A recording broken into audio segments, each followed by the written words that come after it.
Ashamaa harka fuunee kabajamtootaa fi jaalatamtoota ijoollee Oromoo bakkuma jirtanitti nageenyi fi fayyaan isin bira haa jiraatu. Baga nagaan dhuftan gara chaanala. Egaa chaanala kanarratti waa'ee walqunnamtii saalaa fi wantoota isa wajjin wal qabatan kan laallu ta'a. Egaa har'a akka jalqabatti kan laallu guutumatti qabannee laaluudhaa fi walqunnamtii saalaa haala bareedaa ta'e raawwachuudhaaf maal jalqabarraa kaasee hanga dhumaa maal gochuu akka dandeenyu laaluudhaa fi egaa walqunnamtii saalaa bareedaa ta'ee fi kan hin irraanfatamne akkamitti gochuun danda'ama jalqabarraa kaasee egaa hanga dhumaa jechuudha. Egaa walqunnamtii saalaan erga siriirraa bahamee booda kan jalqabamudha. Garuu siriirra osoo hin bahin dura pre-condition kan jedhamu ni jira. Yookaan fakkeenyaaf amma galgalarraa walqunnamtii saalaa gochuun yoo kan barbaadamu ta'e ganamarraa kaasee jechuudha environmentii bareedaa ta'e uumuudha. Kana yoo jennu yeroo walii kennuudhaan jechuun jechootaan ta'uu danda'a, wal dhungachuudhaan ta'uu danda'a, warmaap wal gochuun wal tuttuquudhaan ganamarra fakkeenyaaf gara dalagaa deemuuf ta'uu danda'a dhiirri. Kanaan wal qopheessuudhaan dhiira biratti sammuu isaa keessaa hormooniin akka burqa'u taasisaa hormoonii walqunnamtii saalaadhaaf qopheessu jechuudha. Kanaaf dhiirri bakka dalagaa taa'ee gammachuudhaan oola galgala yeroo kam dhufeetiniin jaartiitii wajjin yookaan immoo jaalaliitii wajjin yeroo gaarii dabarsa kan jedhu sammuu isaa keessatti akka sirriitti uumamu ni taasisa jechuudha. Egaa galgala dubartiinis uffata qaama isii sirriitti mul'isu uffattee sirriitti of tolchitee jechuudha. Innis erga dalagarraa dhufee sirriitti dhiqatee uffata salphaa ta'e uffatee wajji taphachuudhaan egaa dhiironnis galgala irratti jaartii wajji jechuudha. Paantii osoo uffatamuu baatee bareedaadha. Maaliif dubartiin laaluu fi tuttuquudhaan miira bareedaa ta'e keessa akka galtu beekamaadha. Kanaaf dhiirri jaartii wajji yookaan immoo jaalalli isaa wajji galgala paantii osoo hin uffatiin huccuu salphaa ta'e uffachuudhaan miira bareedaa ta'e keessa galuun ni danda'ama. Akkasumas dubartiinis dalagaa mana keessaa dhiistee sammuu isii sirriitti of qopheessuudhaan yeroo gaarii dabarsuudha. Mana yookaan kutaa siree jechuudha sirriitti babbareechuu walqunnamtii saalaatiif mijaawaa akka ta'u jechuudha.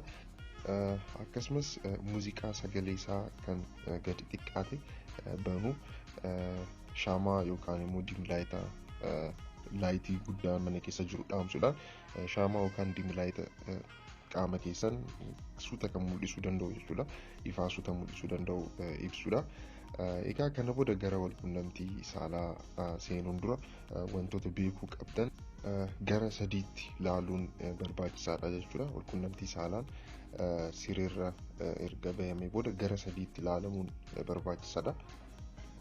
Jalqabarra kan laallu walqunnamtii dura jechuudha.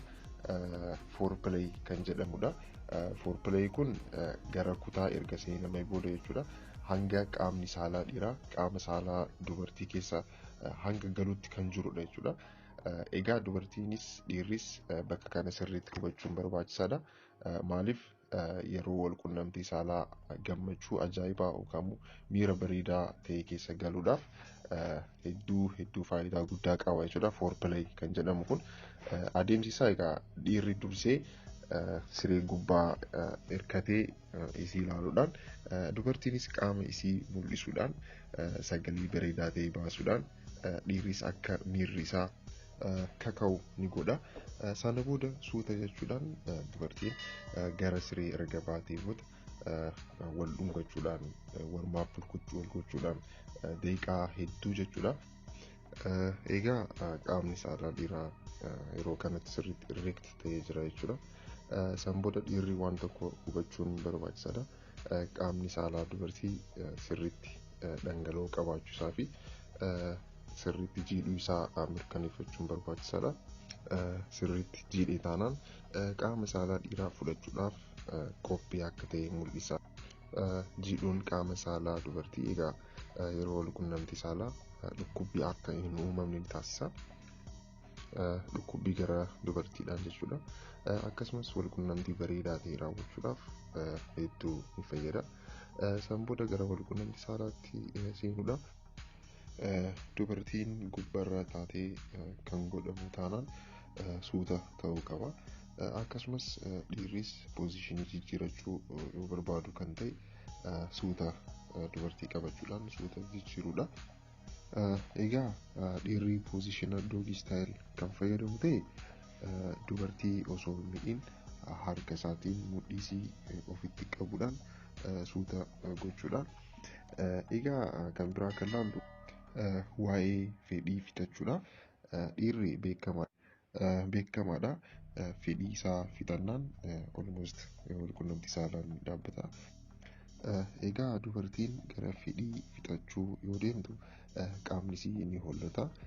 Yeroo sanitti egaa dhiirri ispiidii dura godhuurra sirriitti dabaluun gochuudha. Egaa yeroo kanatti egaa qaamni dubartii sirriitti walitti qaqqabama. Egaa walqunnamtii saalaa haala bareedaa ta'ee raawwachuudhaaf jalqabaa kaasee ganamaa kaasee hanga walqunnamtii saalaa xumuramutti karaa kanaan yoo fayyadaman walqunnamtii bareedaa ni qabaatan jechuudha. Egaa kan biraa maali? Jaarsaaf jaartiin yookaan immoo warroonni jaalallee qabdan ifaan jechuudha waa'ee kanarratti sirriitti wal dubbachuun barbaachisaadha. Wantoota isinitti tolle yoo jiraate kun natti hin tolle jettanii himachuun barbaachisaadha. Karaa dubartiinis karaa dhiiraanis jechuudha. Waa'ee kanarratti ifaan jechuudha sirriitti haasa'uun barbaachisaadha. Egaa piroogiraama har'aatiin waa'ee kanaa kaasnee jira. Egaa piroogiraama biraatiin walitti deebina.